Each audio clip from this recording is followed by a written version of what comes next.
The war criminal's smirk lasted exactly 3 seconds after he said humans were too weak for justice. Then Ambassador Sarah Jackson broke his neck with her bare hands in front of the entire Galactic Council. The crack echoed through the Supreme Tribunal chamber like a gunshot. Korvax, the Vrexian warlord responsible for the massacre of 47 human colonies, twitched once on the polished obsidian floor before going still. His reinforced exoskeleton, designed to withstand plasma fire, had crumpled like wet paper under Sarah's grip. Supreme Arbiter Zilax's mandibles locked mid-sentence. His prepared speech about mercy and rehabilitation died in his throat as he stared at the impossible scene before him. Around the circular chamber, representatives from 200 species sat frozen in their designated sections, their various forms of shock painting a tableau of universal horror. "Security!" Kaeldra, the Thyssian security chief, finally managed to shriek, her crystalline voice cracking with panic. "Code Vermilion! We have a..." She couldn't finish. What code existed for a diplomat committing execution in the holiest chamber of galactic law?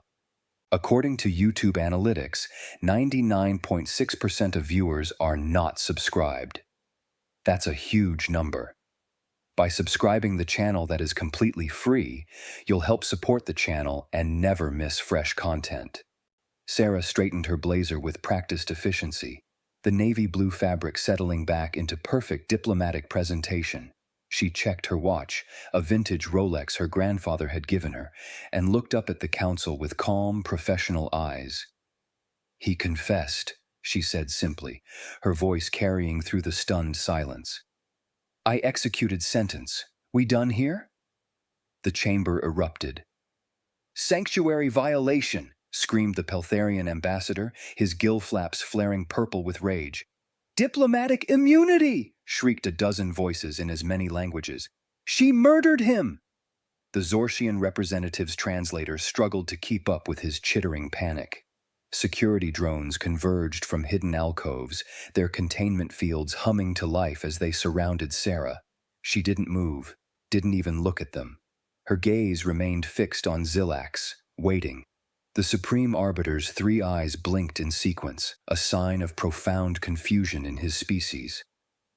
"Ambassador Jackson," he began, his translator rendering his clicks and whistles into measured galactic standard. What you have done is, the prisoner was under council protection. His trial was not." "His trial was a joke," Sarah interrupted, and several council members gasped at the breach of protocol. 300 million humans dead across 47 colonies, orbital bombardment of civilian population centers, and your council was offering him a plea deal. She tilted her head slightly. "A 20-year sentence on a resort planet because," and I quote from the brief I received this morning, "humans represent an acceptable loss given their limited strategic value to the galactic community." Zilax's mandibles clicked nervously.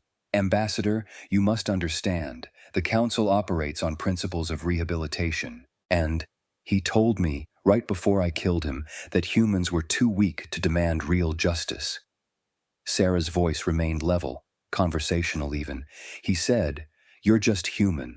So I said, 'Exactly.' And then I showed him what that means." Medical drones had reached Korvax's body, their scanners working frantically. The head physician, a Quellian named Dirax, looked up from his diagnostic pad with all 4 of his eyes wide with disbelief. "Supreme Arbiter," Dirax's voice trembled. "The prisoner's reinforced exoskeleton was rated to withstand 5,000 psi of pressure. It's crushed. Completely crushed. The cervical reinforcements, military-grade titanium composite, they're powder."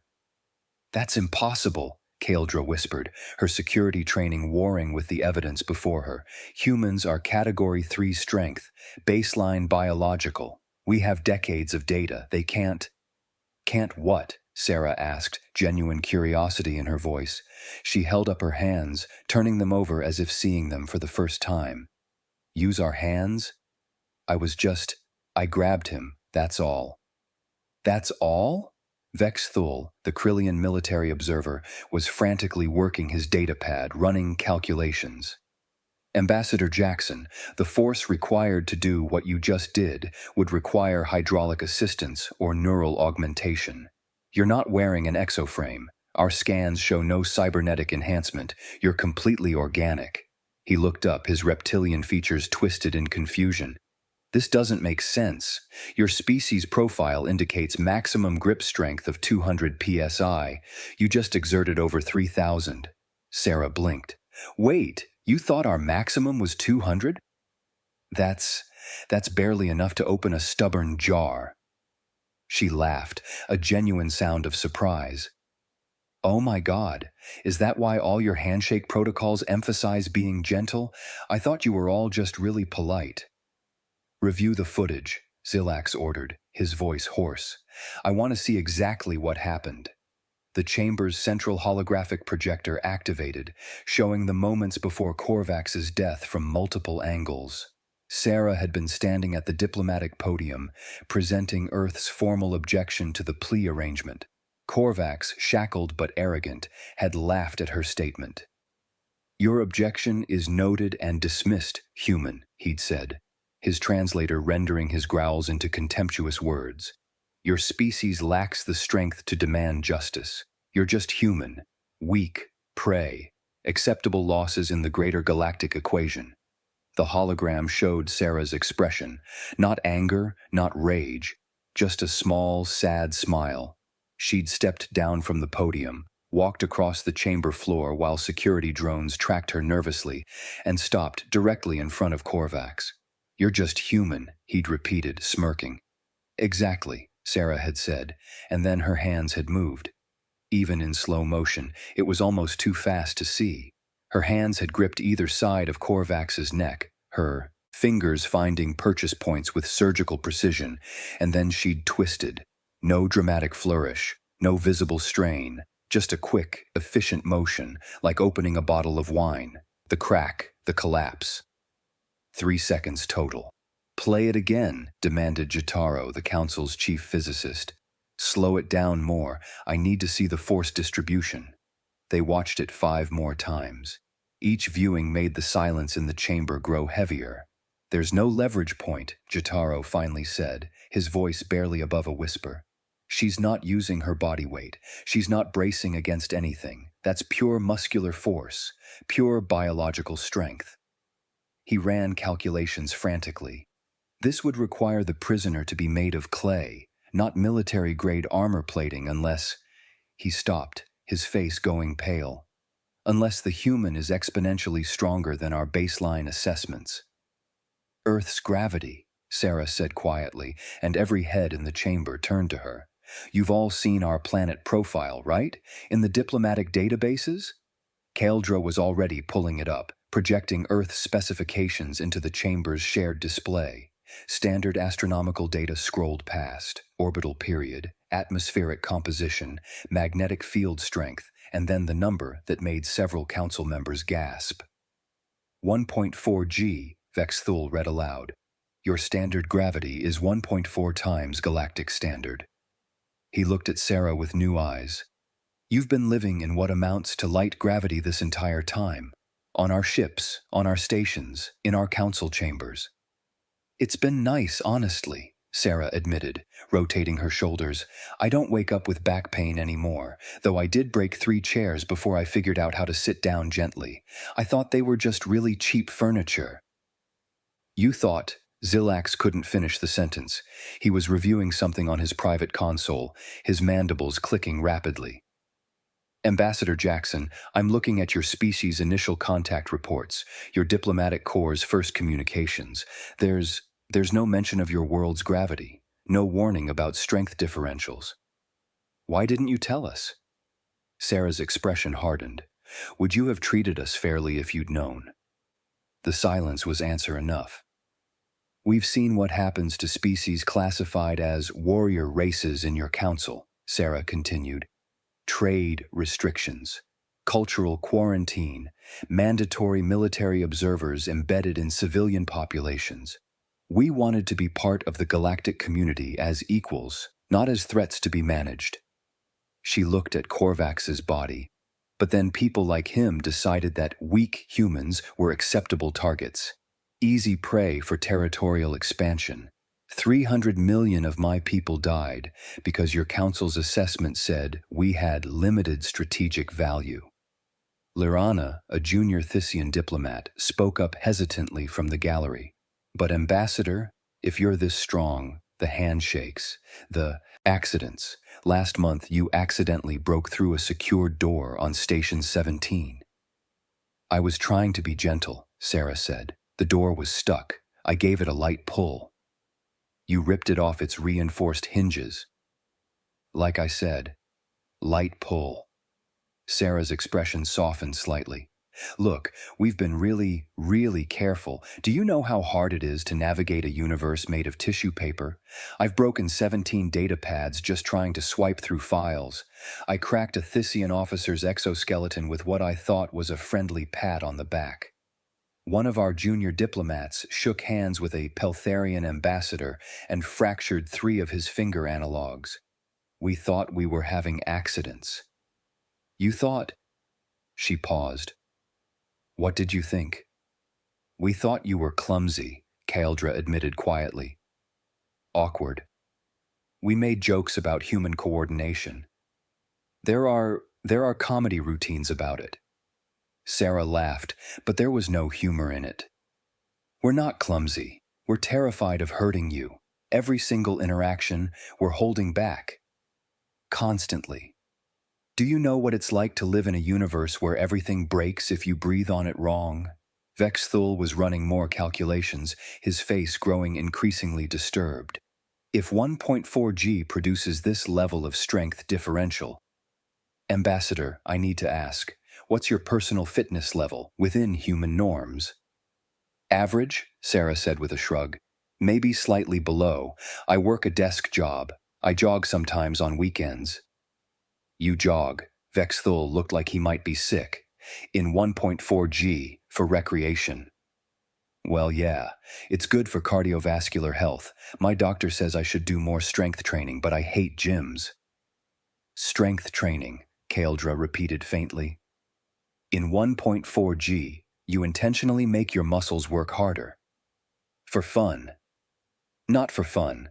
For health. Fun would be like rock climbing or martial arts, things that are actually challenging. The council chamber had gone very quiet. Jotaro cleared his throat. Ambassador Jackson, I need to ask you something, and I need you to answer honestly. What would a human soldier, an actual trained military operative, be capable of in standard galactic gravity? Sarah considered this. Well, our special forces can deadlift about 800 pounds in Earth gravity. That's roughly 360 kilos.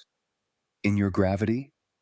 Probably triple that, maybe more. They could probably run at, I don't know, 40 miles per hour for extended periods, jump 15, 20 feet vertically, precision shooting at distances that would require your species to use computer assistance.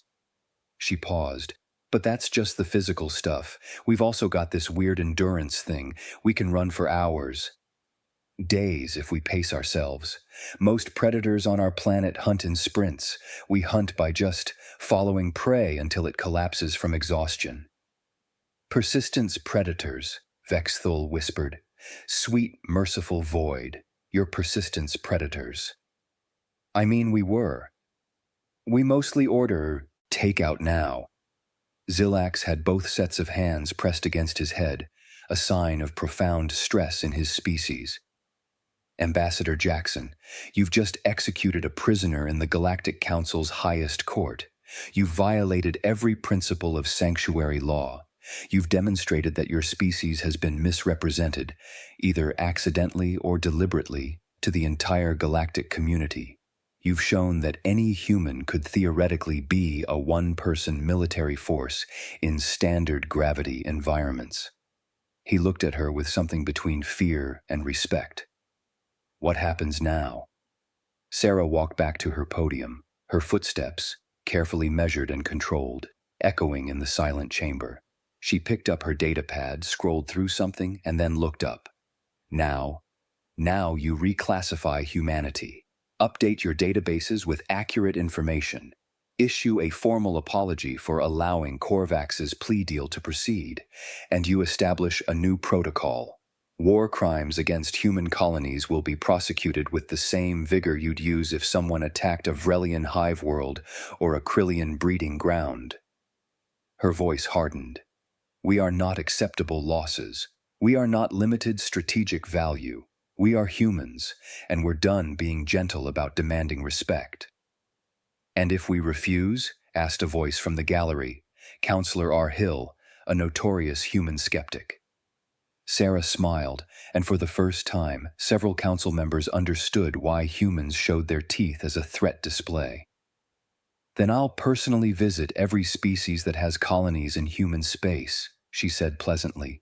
And I'll demonstrate exactly what just human means, with handshakes, lots and lots of handshakes.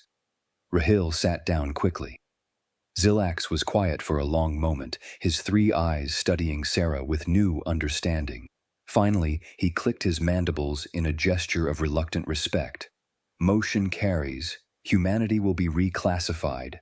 All previous treaties will be reviewed under the new understanding of human capabilities. War crimes against human populations will receive maximum prosecution priority. He paused.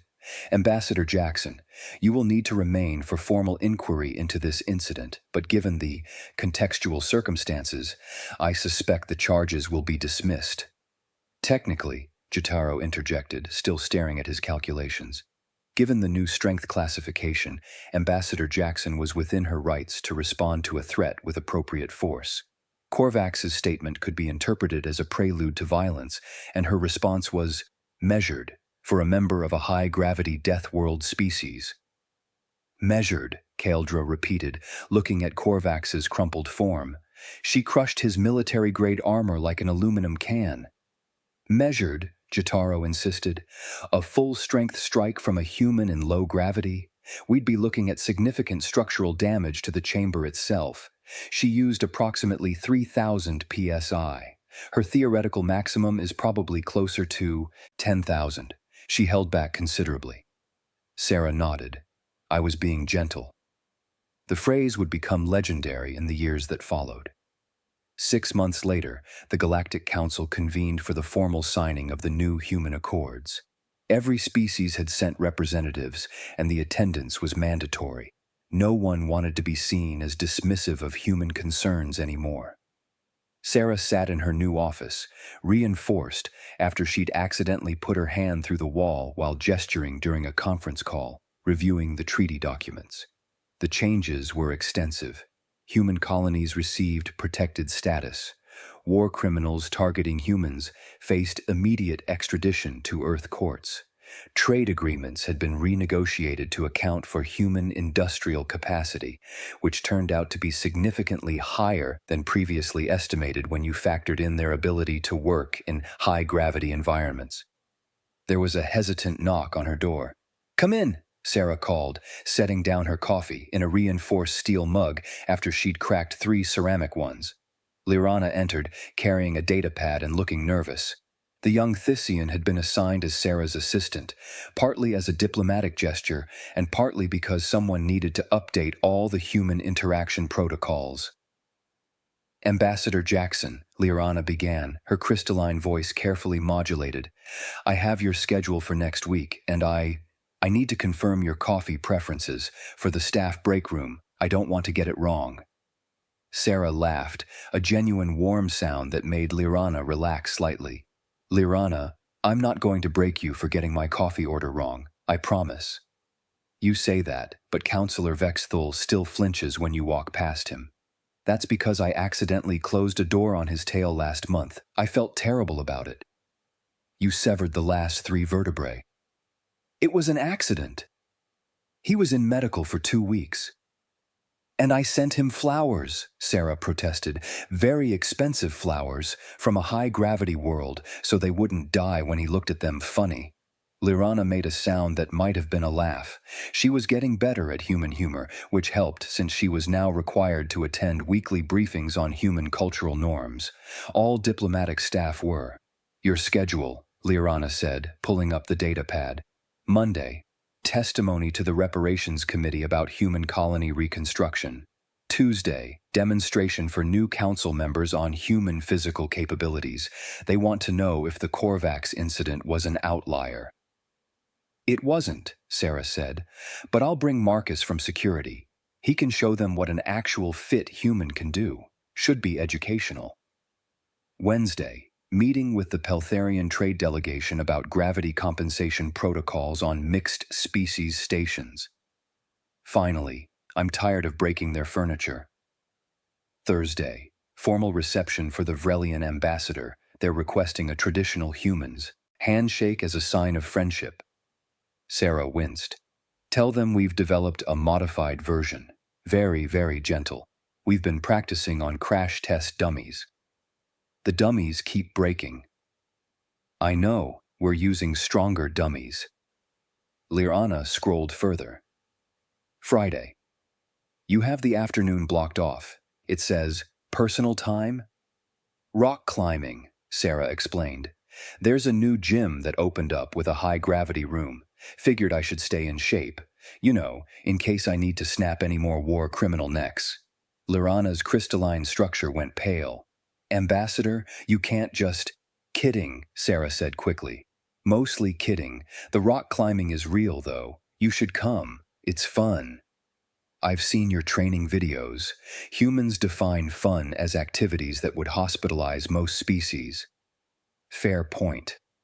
Sarah stood, stretching. Lirana instinctively took a step back and walked to the window. The council station spread out below them, a marvel of engineering that housed hundreds of species in customized habitats. Somewhere down there, new protocols were being implemented. Reinforced furniture in human sections, gravity adjustment warnings, cultural sensitivity training that now included, please don't assume humans are weak because they're being polite. Her data pad chimed. Priority message from Earth's State Department. What is it? Lirana asked, seeing Sarah's expression change. Another situation, Sarah said, reading quickly. Terrorist cell on the outer rim. They've been targeting mixed species colonies. 3 hits in the last month. Local security can't handle them. They're using military-grade equipment and hit-and-run tactics. She looked up. They just hit a station with a large human civilian population. 200 casualties. Lirana's crystals shimmered with concern. The council will need to authorize a military response. That could take weeks of debate and... Lirana, Sarah interrupted gently. How many humans died in that attack? The report says 47. Why? And how many does it take to authorize Earth's direct action under the new human accords? Lirana checked her datapad, scrolling through the treaty documentation. She stopped, her eyes widening. Any human casualties authorize proportional response, but Ambassador, you can't just... I'm not doing anything, Sarah said, already composing a message. But I am informing the Council that the UESN Tenacity is being rerouted to address the situation. They'll arrive in 48 hours. 1 ship against a fortified terrorist cell? Sarah smiled. Lirana, the Tenacity carries a crew of 200. That's 200 humans, trained human soldiers, in standard galactic gravity. She hit send on her message. The terrorists have 48 hours to surrender. After that, she shrugged. After that, they'll learn what just human really means. Lirana was quiet for a moment, processing. Ambassador, since the Corvax incident, there have 17 immediate peace treaties from species that were previously hostile to human interests, 12 trade agreements signed without negotiation. 4 governments have requested human security consultants. The entire Vrexian Empire surrendered their territorial claims in human space without a single shot fired. She looked at Sarah. The galaxy is terrified of you. Good, Sarah said simply. For 300 years, we've been polite. We've been gentle. We've held back and played nice and let people underestimate us because we wanted to be part of the community. Her expression hardened. But we're done being everyone's acceptable losses. We're done having our colonies treated as expendable. If respect requires fear... Fine, we'll be scary. But you don't want to be feared, Lirana said quietly. I've worked with you for 6 months now. You prefer negotiation. You like finding peaceful solutions. You tell jokes during tense meetings to ease the mood. You're not a warmonger. No, I'm not, Sarah agreed. But I'm a human, and humans learned a long time ago, back on our death world where everything was trying to kill us, that sometimes the only way to survive is to be the scariest thing in the room. She turned back to the window. We don't want to be feared, Lirana. We want to be respected, but we'll take fear over being dismissed, every single time. Her datapad chimed again. Another message, this one from the Thyssian government. What now? Lirana asked. Sarah read it and laughed. Your government wants to commission a human-led security force for Thyssian colonies. They're offering triple the standard rates for human personnel. Because humans are the most effective security force in the galaxy? Because humans working security means nobody attacks. It's cheaper to pay humans to stand around than to rebuild after an attack. Sarah shook her head, amused. 6 months ago, we were limited strategic value. Now we're the most sought-after mercenaries in known space. Funny how that works. You still broke my predecessor's exoskeleton with a friendly pat. And I felt terrible about it. I sent him flowers. From a high-gravity world, they kept falling over and crushing his medical equipment. Look, I'm still learning the appropriate force levels for interspecies interaction, okay? Sarah paused.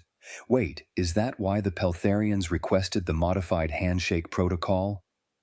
Ambassador, your gentle handshake put 3 Peltharian diplomats in medical during the initial trade negotiations. In my defense, they have very fragile finger analogs. They're made of crystallized bone matrix. They're not supposed to be fragile. Well, they are when I shake hands with them, Sarah sighed.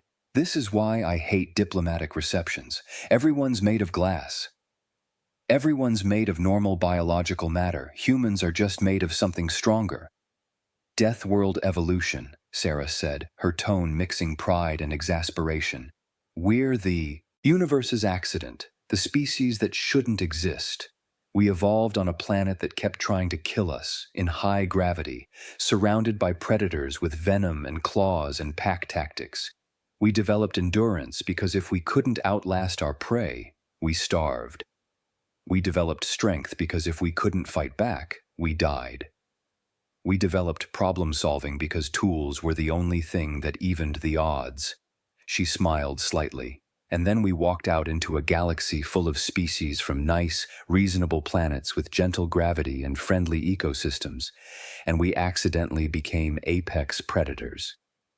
You don't seem upset about that. I'm not, but I wish it hadn't taken Korvax and 300 million dead humans for the galaxy to take us seriously. There was another knock on the door. Come in, Sarah called. Vexthul entered, moving cautiously. His tail, fully healed thanks to Krillian regenerative medicine, stayed well away from any doors. Ambassador Jackson, I have the preliminary results from the military assessment you requested.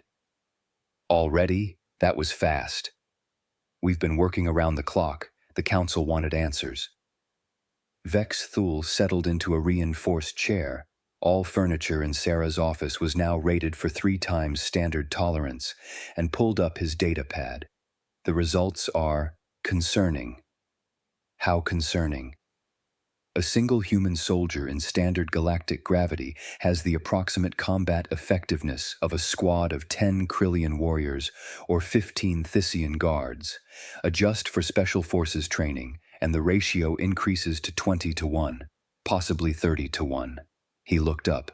Ambassador, your species doesn't need spacecraft carriers or armored vehicles in conventional combat. You are the weapons platform. Sarah nodded slowly. We've known that. It's why we've been so careful about our military deployments. We didn't want to start a panic. With all respect, Ambassador, that ship has sailed. The panic is here. It arrived when you executed Korvax. Vexthul's scales rippled with what might have been nervousness. But I think you were right about demanding respect. Before, species looked at humans and saw easy targets, weak prey. Now they see what you are, what you've always been. And what's that? Survivors. Apex survivors from a world that should have killed you 1,000,000 times over. You didn't develop strength to conquer. You developed it to not go extinct. Vexthul's expression shifted to something like respect. The galaxy has warrior races. We have conquerors and fighters and empires built on military might. But you're something different. You're the species that survived impossible odds and then decided to be nice about it anyway, until someone pushed too far. Poetic, Sarah said. Is that going in the official report?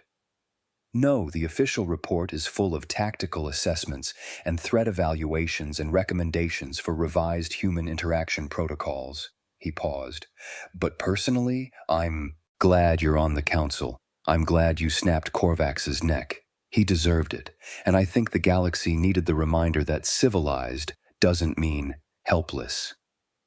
Thank you, Vexthul. That means a lot. You're welcome. Just please be careful with doors. My tail still aches when it rains. After he left, Lirana turned to Sarah. You know they're going to write books about you. The human who changed everything. The day the galaxy learned to fear. All of that. Great, Sarah muttered. Just what I wanted. Fame for committing violence on camera. You committed justice on camera. There's a difference. Is there? Korvax deserved to die, I'll never question that, but I'm not sure breaking his neck in front of 200 species was the diplomatic solution. It was the human solution, Lirana said quietly. Direct, efficient, undeniable. You showed the galaxy what humans are in the most visceral way possible. And you know what? It worked. War crimes against humans have dropped to 0 in 6 months. Species are scrambling to establish better relations. The Vrexian Empire surrendered territory without negotiation. You didn't just change how the galaxy sees humans. You changed how the galaxy behaves toward humans. Sarah was quiet for a long moment. You know what's funny? I'm a librarian by training. I was a children's librarian on Earth before I joined the diplomatic corps. My job was helping kids find books and teaching them how to use databases. I never wanted to be, she gestured vaguely. This. A symbol? A killer, but yeah, a symbol too. You're not a killer, Ambassador. You executed justice. There's a difference. Lirana's crystals shimmered with certainty. And as for being a symbol, sometimes symbols are necessary. Sometimes the galaxy needs someone to stand up and say, enough. You did that. You showed every species in the council what happens when you push humans too far, and you know what the beautiful part is? What? You held back. Everyone knows you held back. That's almost more terrifying than if you'd used full strength. The restraint is the message.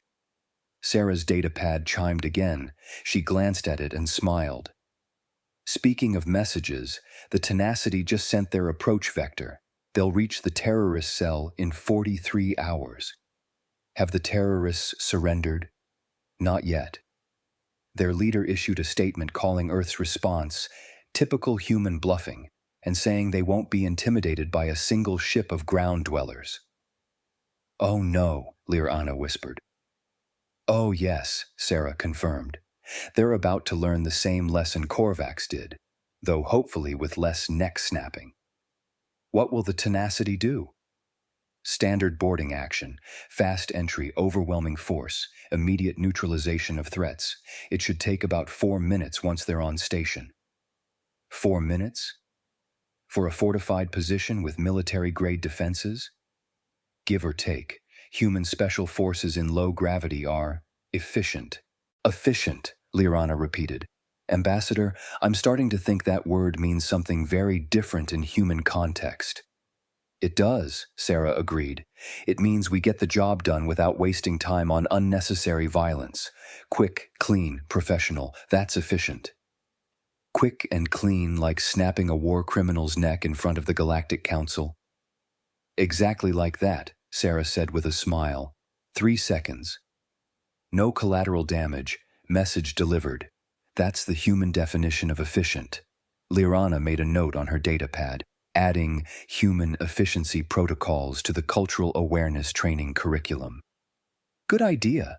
Make sure to emphasize that we're really trying to be gentle. This universe just isn't built for us. No, Liranna said, looking at Sarah with newfound understanding. It's not, but maybe it needs species like yours anyway. To remind everyone that soft power only works when hard power is available if needed. Sarah stood, checking her watch again. I need to get to the Reparations Committee hearing. They want details on reconstruction efforts for the colonies Korvax destroyed. How much is Earth requesting? Nothing. We're rebuilding with our own resources. We're just informing the Council that 300 million people are getting monuments, not footnotes. Their names will be remembered. Their deaths will mean something. And Korvax? His name will be remembered too, as the last war criminal who thought humans were acceptable targets. Sarah picked up her reinforced briefcase, standard issue now for all human diplomats, and headed for the door. She paused at the threshold, looking back at Liranna. You know what I told the Council after I killed him? That you were being gentle? Before that, I said, exactly. When he said I was just human, I said exactly. Because being human is exactly enough. It's always been enough. We just had to prove it in a language the galaxy understands. Violence? Capability, Sarah corrected. Violence is easy. Anyone can be violent, but capability, controlled, measured, intentional capability, that's what changes minds. Korvax learned that in the last 3 seconds of his life. The galaxy learned it watching. She walked out, her footsteps carefully measured, her strength constantly modulated, moving through a universe built for fragility, with the power to break it all and the discipline to never let it show unless absolutely necessary. Behind her, Liranna updated her notes one final time. Humans are not to be feared for their strength, but for their restraint. Everything they do, every handshake, every step, every casual gesture, is them choosing not to break us. Remember this, respect this, and never, ever make them choose otherwise. Somewhere in the Council archives, the footage of Korvax's execution played on loop in mandatory viewing for all new diplomatic staff. 3 seconds. One phrase. Exactly. The lesson was clear. Humans were just human, and that was exactly the point.